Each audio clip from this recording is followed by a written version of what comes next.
Vuelvo a repetir. Neuroeje, sistema nervioso autónomo simpático, fibra preganglionar, acetilcolina nicotínico, postganglionalmente, noradrenalina, adrenalina pegado a receptores alfa 1, alfa 2, beta, que pueden ser 1, 2 y 3. Generalmente, si se pega un alfa 1, la acción es excitatoria, postganglionalmente, en fibra de segundo orden. Si se pega un receptor alfa 2, que siempre es preganglionar y no postganglionar, siempre es inhibitorio. Pero si se pega un beta, generalmente inhibe. Entonces, olvídense del alfa 2. Digan, bueno, si se pega un receptor alfa es excitatorio y si se pega un receptor beta es inhibitorio. Lamento decirlos que la excepción a la regla justamente está en el corazón. Cuando una noradrenalina o adrenalina en fibra postganglionar simpática se pega a un receptor beta en el corazón, aumenta la frecuencia cardíaca y la fuerza de contracción cardíaca. Repito, un beta cardíaco que generalmente inhibía, en el corazón, si se pega la adrenalina y noradrenalina en un receptor beta cardíaco, aumenta la fuerza de contracción y la frecuencia cardíaca. Y si se pega en un intestino con un receptor alfa, inhibe la acción cuando en realidad decíamos que excitaba. El alfa 2, después les voy a explicar lo que es un botón sináptico simpático. El alfa 2 es presináptico, o sea que está acá y siempre inhibe. Alfa 2. Pero alfa 1 deberían ser excitatorios. En el caso del corazón, o sea, todas estas fibras nerviosas simpáticas que yo le digo que llegan al músculo cardíaco, en vez de ser inhibitorias, son excitatorias beta. Beta 1 y beta 2 cardíacas. ¿Estamos de acuerdo? ¿Está ahí? Bueno, les voy a mostrar dos gráficas más muy importantes y el tercer video, pero que va a ser como el quinto porque se cortan por el tamaño. Les voy a explicar lo que es el ciclo cardíaco. Y ahí terminamos el tema 2 de la unidad 4. Préstenme atención, por favor. A este gráfico yo les llamo el ABC del corazón, ¿no? Vamos a empezar diciendo que la precarga o presión telediastólica, para hacerlo más simple y más comprensible para ustedes, es la cantidad de sangre contenida en un ventrículo, ya sea derecho o izquierdo, que quedó después de una sístole anterior.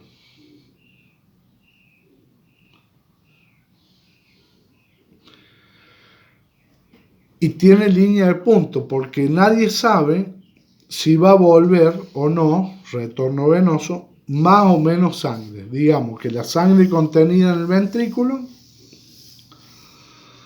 cuando está en diástole, o sea, cuando se llena, y previo a una sístole ventricular, es la cantidad de sangre contenida. También es llamada, más precisamente, presión telediastólica, porque es la presión que va a ejercer el músculo ventricular sobre las paredes de sangre para expulsarlas del ventrículo. Luego tenemos que evaluar la contractibilidad y ahí lo vamos a citar de nuevo a Frank y a Starling. Porque esto dice el mecanismo de Frank y Starling. Ustedes conocen todos, seguro, un elástico. Un elástico que le poníamos al pantalón o una fibra elástica que las han visto en histología, embriología y anatomía de primer año.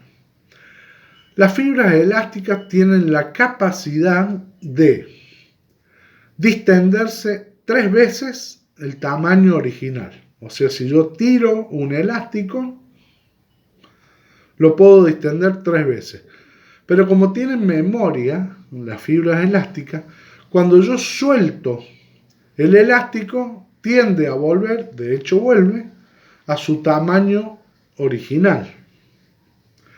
Por lo tanto, si al corazón llega más sangre por mayor retorno venoso, ¿qué va a pasar con las fibras musculares ventriculares cardíacas? Se van a distender más. Y mientras más se distiendan las fibras musculares ventriculares cardíacas, con más fuerza se van a contraer. ¿Se entiende eso? Entonces,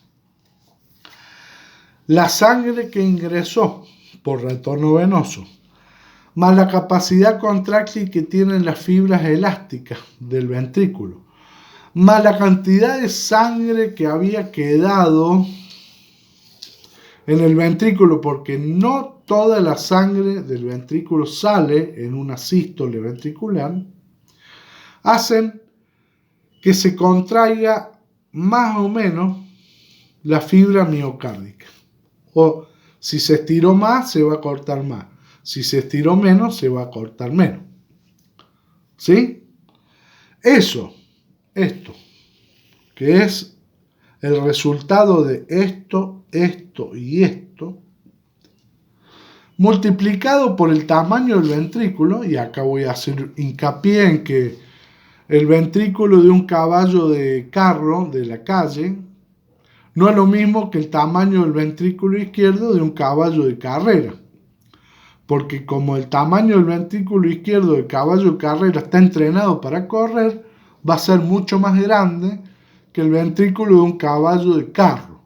Por lo tanto, va a ingresar más sangre, evidentemente.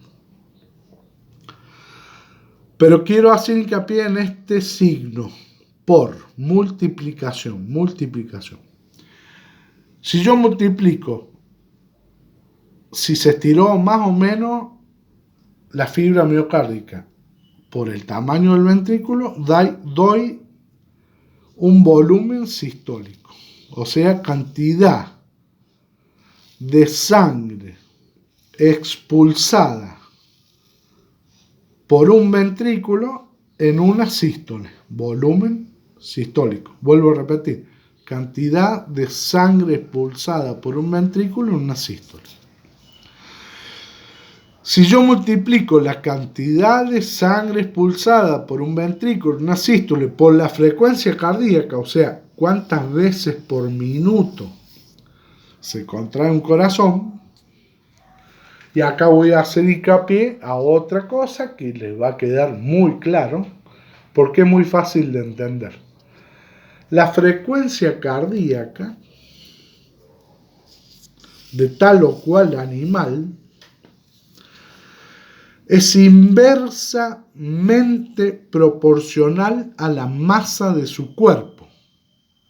Ejemplo, la frecuencia cardíaca de un elefante es muy baja respecto o comparada con la de un canario, porque es inversamente proporcional a la masa.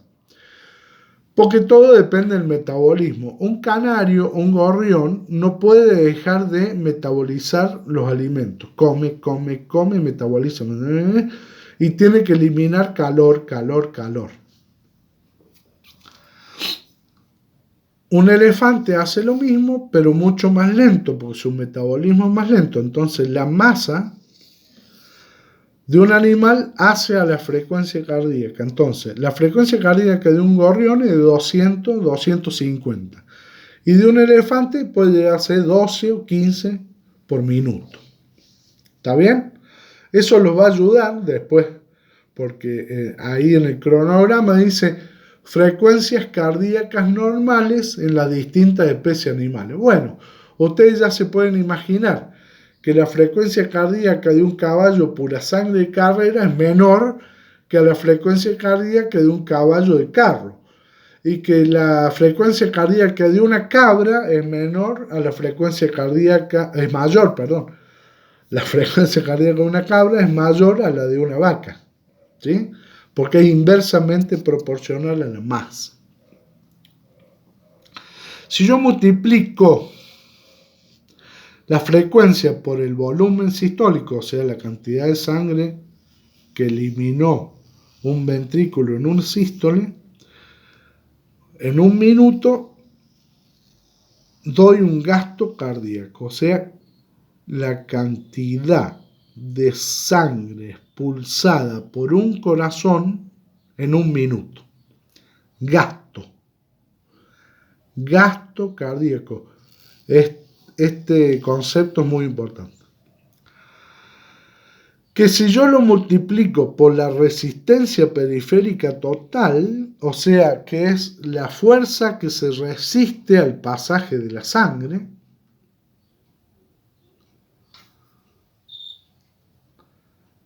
me da un valor de presión arterial. O sea, fíjense, nosotros le vamos a preguntar en los parciales, en los finales, y toda la vida ustedes se tienen que acordar de que la presión arterial de un animal está determinada por el gasto, que es la cantidad de sangre que sale del corazón por un minuto, por la resistencia periférica, o sea, cuánto se resisten las arterias arterias medias y capilares arteriales en que fluya esa sangre.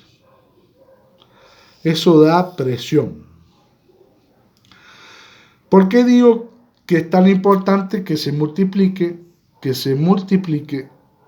se multiplique? Fíjense qué interesante. Y se lo voy a hacer con números de matemáticos. 2 por 3, 6. 3 por 2, 6. Quiere decir que si por algún motivo me aumenta el gasto,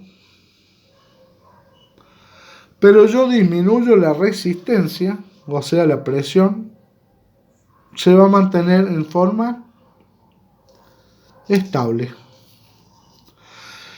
Y le estoy dando un puntapié inicial para que ustedes piensen, recapaciten sobre esto que le estoy diciendo. Lo que más le interesa al sistema cardiovascular en cualquier animal es que la presión arterial se mantenga constante. Diría doña Rosa, cuando se va a tomar la presión en el centro de salud, doña Rosa tiene 12,8. 12,8 significa 120 milímetros de mercurio de máxima, 80 milímetros de mercurio de mínima. Para que yo mantenga esa presión en esa variación normal, que no le hace ni bien ni mal al organismo, sino que es lo normal, ese es un valor homeostático que también se tiene que aprender. Si por algún motivo aumentó el gasto, porque por ejemplo me aumentó el retorno, y me varió esto, y me varió esto, si yo disminuyo la resistencia periférica, o sea, si bajo la presión arterial, porque hago vasodilatación en los vasos sanguíneos, mantengo estable la presión arterial. ¿Por qué dice mecanismo de Frank y Starling? ¿Qué dijeron Frank y Starling hace muchos, muchos años? Dijeron, todo lo que entre de más de sangre por retorno venoso aumentado tiene que salir. ¿Por qué? Porque consideramos que el músculo cardíaco es como un elástico y si se estira de más, se va a contraer de más. Si se estira de más, se va a contraer de más. Entonces, se estira de más, pero se contrae de más. Entonces, todo lo que entra de más debe salir. Fíjense la simpleza, pero lo complejo que evaluaron y nos explicaron Frank y Starling. ¿Sí? Este es un mecanismo intrínseco de la regulación cardíaca. Dice, ajuste cardiovascular durante un ejercicio. Si aumenta el retorno, aumenta el gasto. Vuelvo a repetir, si aumenta el retorno, aumenta el gasto. Ahora, ¿va a modificar la presión arterial? Por supuesto que sí en un principio. ¿Hasta cuándo? Hasta cuando la presión arterial o la resistencia periférica total baje. ¿Quién le va a informar al sistema cardiovascular que la presión estaba aumentada? Y ahora regreso a los presovaroreceptores del callado aórtico y del seno carótido. ¿Quién le informa al centro vasomotor y cardioinhibidor que aumentó la presión? Los presoreceptores del callado aórtico y el seno carótido. ¿Qué va a hacer este centro si aumentó la presión? Y bueno, activo el centro vasodilatador. Y con eso disminuyo la resistencia periférica total porque había aumentado el gasto, pero como esto se multiplica, mantengo estable la presión arterial. ¿Qué les pareció? Bueno, eso con el mecanismo uno y el más importante de los mecanismos intrínsecos cardíacos. A más gasto, a más retorno, más gasto, pero puedo modificarlo en el tiempo. Por 2 o 3 latidos cardíacos, por supuesto que se va a ver aumentado. Finalmente esto, antes de darles el panorama general de lo que vamos a llamar ciclo cardíaco.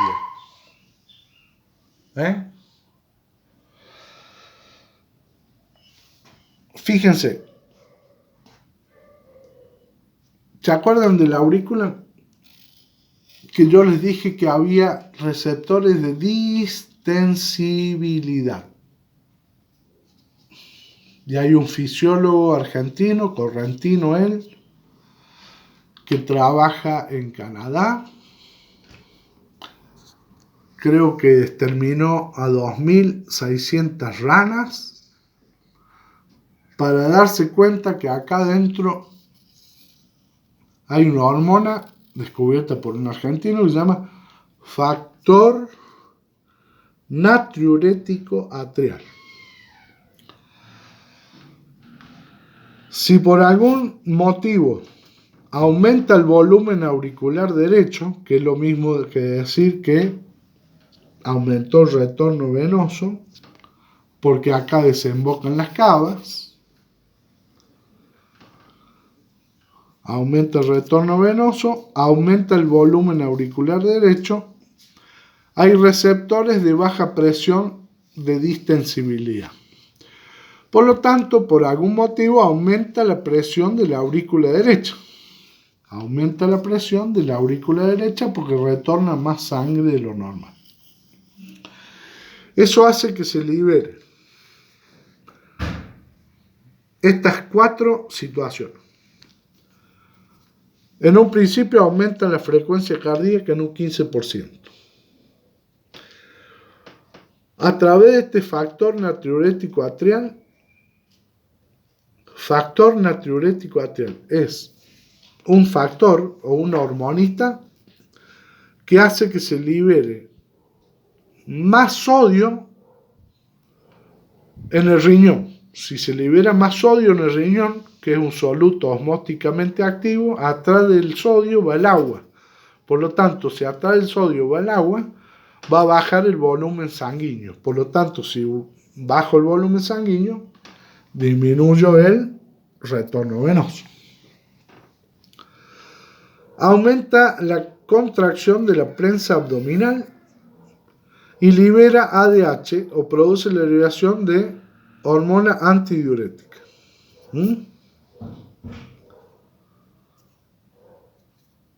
Por lo tanto, vamos a actuar vagalmente sobre el centro vasodilatador. De esta forma,